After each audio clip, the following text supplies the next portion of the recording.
The actual American economy is in trouble, and there are many signs of it. Labor markets are tight right now because a lot of Americans have simply dropped out of the labor force. 4.3 million people walked off the job last month. Some of them were forced out by Joe Biden's mandates. Projections for GDP growth just dropped from 6% to 1.5%.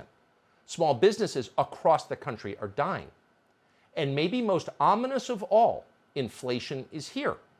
It's not just a temporary problem caused by COVID-disrupted supply chains. It is absolutely real. The American economy starting to sizzle once again as it emerges from the pandemic.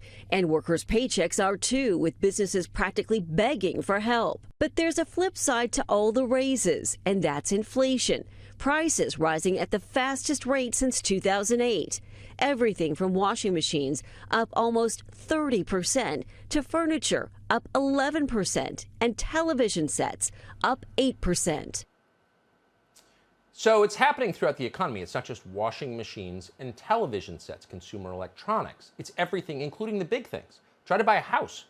It's now more expensive to buy a home than it has ever been at any time in American history.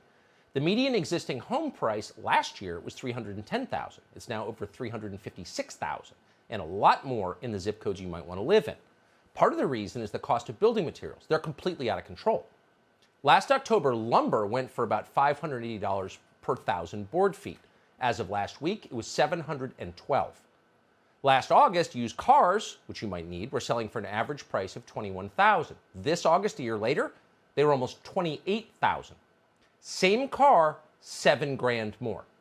Over the same period, by the way, as you well know, the price of gas jumped a full $1 a gallon, and a lot more than that in some places.